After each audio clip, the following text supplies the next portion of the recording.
હવે વાત રાજ્યના હવામાનની કરીએ તો હવામાન વિભાગ દ્વારા પણ આગાહી કરવામાં આવી છે। આજે રાજ્યના 12 જિલ્લામાં ઓરેન્જ એલર્ટ આપવામાં આવ્યું છે, સાથે વરસાદની જે આગાહી છે તે કરવામાં આવી છે।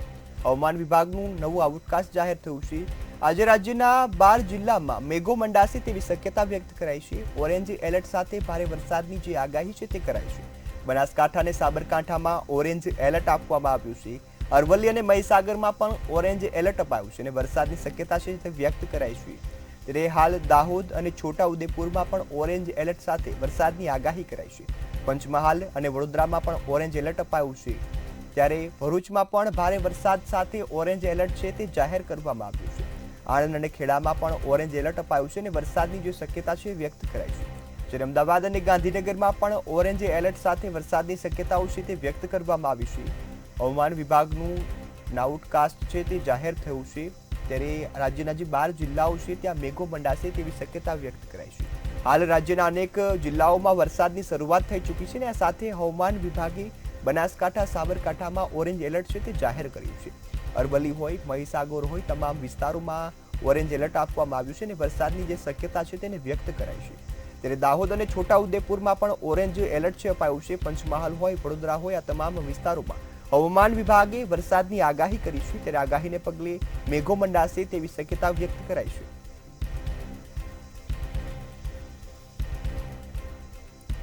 આ સાથે સંવાદદાતા અનિતા પરમાર લાઈવ જોડાયા છે। જી અનિતા, હાલ વરસાદની આગાહી કરવામાં આવી છે અને 12 જિલ્લાઓમાં મેઘો મંડાશે તેવી શક્યતા વ્યક્ત કરાઈ છે। શું છે આગાહી? ચોક્કસથી આપણે જણાવી દઈએ કે હવામાન વિભાગે અત્યારે હાલ જણાવ્યું છે કે 12 જિલ્લાઓમાં ઓરેન્જ એલર્ટ આપવામાં આવ્યું છે। એટલે કે આગામી 2 થી 3 દિવસ સુધી જો વાત કરવામાં આવે તો હવામાન વિભાગે જણાવ્યું છે કે ભારેથી લઈને અતિ ભારે વરસાદ કેટલાક જિલ્લાઓમાં વરસી શકે છે। ત્યારે ખાસ જો વાત કરવામાં આવે તો 12 જિલ્લાઓમાં વરસાદનું ઓરેન્જ એલર્ટ આપવામાં આવ્યું છે। ખાસ અમરેલી, ભાવનગર, બોટાદ, અરવલ્લી, મહીસાગર, આણંદ, પંચમહાલ, દાહોદ, વડોદરા, ભરૂચ, નવસારી અને વલસાડમાં ભારે વરસાદની શક્યતાઓ હવામાન વિભાગે સેવી છે।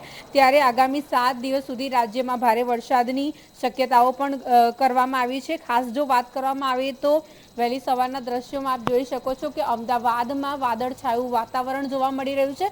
વહેલી સવારે ઘણા વિસ્તારોમાં ઝરમર વરસાદ પણ વરસ્યો હતો અને આજે અમદાવાદ વિશે જો વાત કરવામાં આવે તો અમદાવાદમાં કેટલાક વિસ્તારોમાં ભારેથી લઈને અતિ ભારે વરસાદ વરસી શકે તેવું પણ હવામાન વિભાગે જણાવ્યું છે। ત્યારે જો વાત કરવામાં આવે તો ખાસ આજે કચ્છની અંદર પણ ઓરેન્જ એલર્ટ જે છે તે આપવામાં આવ્યું છે। સાથે જો વાત કરવામાં આવે તો દરિયાઈ વિસ્તારોમાં માછીમારોને દરિયો ના ખેડવા માટે થઈને પણ સૂચનાઓ આપવામાં આવી છે અને આગામી 3 દિવસ સુધી દરિયો ના ખેડવા માટે થઈને સૂચનો કરવામાં આવે છે। ખાસ જો વાત કરવામાં આવે તો રાજ્યમાં સૌથી વધારે જોડિયામાં 7 ઇંચ જેટલો વરસાદ વરસ્યો હતો અને 8 દિવસની જો વાત કરવામાં આવે તો સિઝનનો અત્યાર સુધીનો 16% જેટલો વરસાદ જે છે તે વરસી ગયો છે। ત્યારે જો વાત કરવામાં આવે તો આજે અમદાવાદ અને ગાંધીનગરમાં પણ ઓરેન્જ એલર્ટ આપવામાં આવ્યું છે। આ સાથે જો વાત કરવામાં આવે તો કચ્છની વાત કરવામાં આવે તો કચ્છમાં પણ ઓરેન્જ એલર્ટ આપવામાં આવ્યું છે। એટલે કે કચ્છના જેટલા પણ જિલ્લાઓ છે આ બધી જ જગ્યાએ જો વાત કરવામાં આવે તો આ બધી જગ્યાએ આજે ભારેથી લઈને અતિ ભારે વરસાદ જે છે તે વરસી શકે છે તેવી પણ શક્યતાઓ છે। આ સાથે આજે બનાસકાંઠા અને સાબરકાંઠામાં પણ વરસાદની શક્યતાઓ છે। સુરેન્દ્રનગર, બનાસકાંઠા, સાબરકાંઠા સાથે જો વાત કરવામાં આવે તો ગુજરાતમાં અને કચ્છ અને દક્ષિણ ગુજરાતમાં આજે અતિ ભારે વરસાદની આગાહી જે છે તે કરવામાં આવી છે અને અમદાવાદના ઘણા વિસ્તારોમાં આજે ભારે વરસાદ વરસી શકે છે। ત્યારે જો વાત કરવામાં આવે તો ખાસ અત્યારે હાલ 12 જિલ્લાઓમાં ઓરેન્જ એલર્ટ આપવામાં આવ્યું છે। આ સાથે જો વાત કરવામાં આવે તો કચ્છ ભુજની જો વાત કરવામાં આવે તો આ જગ્યાઓ પર પણ ભારેથી લઈને અતિ ભારે વરસાદ જે છે તે વરસી શકે છે। તાપમાન વિશે જો વાત કરવામાં આવે તો વહેલી સવારથી જ તાપમાનમાં ઘટાડો પણ જોવા મળી રહ્યો છે અને વહેલી સવારથી વાતાવરણમાં ઠંડક પણ જોવા મળી રહી છે। ઘણા વિસ્તારોની જો વાત કરવામાં આવે તો સાંજ સુધીમાં અમદાવાદના અનેક વિસ્તારોમાં અતિ ભારે વરસાદ પણ થઈ શકે છે। એટલે આ જે ઓરેન્જ એલર્ટ છે એ રેડ એલર્ટમાં પણ તબદીલ થઈ શકે તેવી પણ શક્યતાઓ હવામાન વિભાગે જણાવી છે। જી બિલકુલ અનિતા, આ સાથે ચોમાસાની શરૂઆતમાં સૌરાષ્ટ્ર વિસ્તારમાં સૌથી વધુ વરસાદ નોંધાયો છે, તો હાલ સૌરાષ્ટ્રની શું સ્થિતિ છે?